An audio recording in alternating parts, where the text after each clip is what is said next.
వానకాలం మొదలైందంటే అందరు వ్యవసాయం పనులు మొదలు పెడతారు. అట్లనే పోడు వ్యవసాయం చేసుకునే అడవి బిడ్డలు చేను సదును చేస్తుంటారు. కానీ ఫారెస్ట్ డిపార్ట్మెంట్ వాళ్ళు ఊరుకుంటారా? బలగాలని వేసుకొని ఆదివాసుల మీదకి దాడికి దిగుతారు. ఇది ఎప్పటికీ జరిగేదే కానీ ఇగో గీడ చూడుండ్రి, ఫారెస్ట్ భూములు కాపాడుతున్నాం అనే పేరుతోని పోలీసులు ఎంత ఘోరం చేసిండ్రో.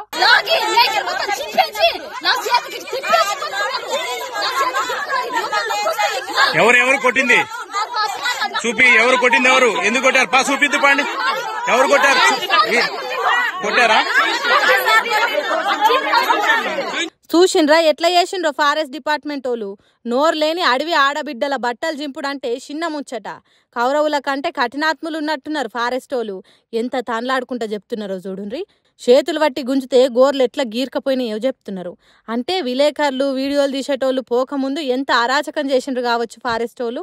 వాళ్ళేమన్నా బడాబాబుల తీరుగా 100 ఎకరాలు కబ్జాలు చేసి వ్యాపారాలు చేస్తున్నారా?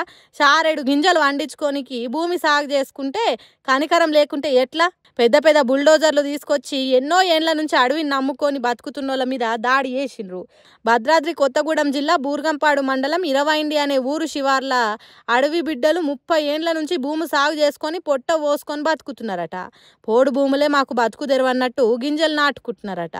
ఎక్కడి నుంచి వచ్చిండ్రో ఎవరు చెప్తే వచ్చిండ్రో ఫారెస్ట్ వాళ్ళు కానీ ముక్కు మూతి బట్ట పొట్ట ఏది చూడకుండా కొట్టిండ్రట. ఆడోళ్ళ బట్టలు చింపిండ్రట. రక్షక భటులు రాక్షసుల తీరుగ చేసిండ్రట. అందుకే ఇగో గిట్ల ఏడ్చుకుంటా వాళ్ళ దుఃఖాన్ని విలేకరులకు చెప్తున్నారు. అడవిలో ఉట్టి అడవిలో వెరిగి అడవినే నమ్ముకొని బతికేటోళ్ళం మేము. ఈ అడవికి వారసులం. ఇది మా పుట్టినిల్లు. అసొంటి మా కాడికే వచ్చి మా హక్కునే కాదంటే ఎట్లా అని బాధపడుతుర్రు. ఒంటి మీద పుట్టు మచ్చలు తప్ప మనసుకు మచ్చలేనోళ్ళం. మమ్మల్ని అడవికి దూరం చేస్తే తల్లికి పిల్లలను దూరం చేసినట్టు అయితాం అన్నట్టే ఏడుస్తుర్రు పాపం. మరి వీళ్ళ గోడు సర్కార్కి ఇనబడి వీళ్ళని కాపాడాలని ఆదివాసీ ఆడోళ్లను హౌలగాళ్ల తీరుగా ఆగం చేసిన ఫారెస్ట్ పోలీసుల మీద చర్యలు తీసుకోవాలని కోపానికి వస్తున్నారు ఆదివాసీ సంఘాలు. మరి సర్కారు వీళ్ళకి సాయం చేస్తుందో లేకుంటే ఉల్టా ఆదివాసుల మీదనే కేసులు పెట్టి చేతులకు బేడీలేస్తుందో తెలియదుగా. ఏ రాష్ట్రంలోనైనా అధికార పక్షానికి ప్రతిపక్షానికి పచ్చగడ్డేస్తే మండే తట్టుంటది కథ.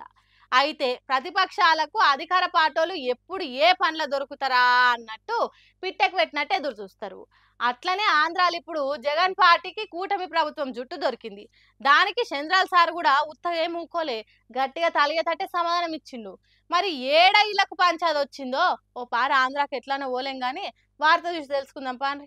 ఇవాళ విశాఖ బీచ్ కాడ పెట్టిన యోగాంధ్ర కార్యానికి మోడీ సారు, సీన్మోళ్ళు, పెద్ద పెద్దోళ్ళు, కొంతమంది సెలబ్రిటీలు కూడా వచ్చిర్రు.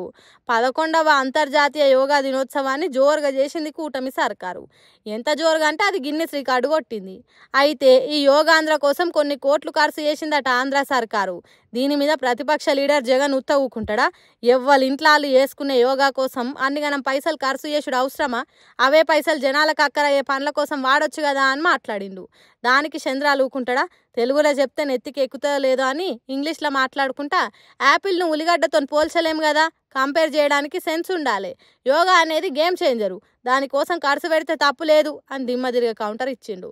మరి చంద్రాలు అంత గట్టిగా సమాధానం ఇచ్చినాక జగన్ ఊకుంటాడో లేకుంటే మళ్ళీ ఇంట్లో తప్పొప్పులను దోలాడుతాడో తెలియదు కానీ అధికార పార్టీలకు ప్రతిపక్షాలకు ఏ చిన్న దొరికినా కొట్లాడనికే రెడీ ఉంటారు. ఏందో ఏమో ఇలా లొల్లిలు సలగుండా అని మాట్లాడుతురు ఆంధ్ర పబ్లిక్ అంతా ఇది చూసి.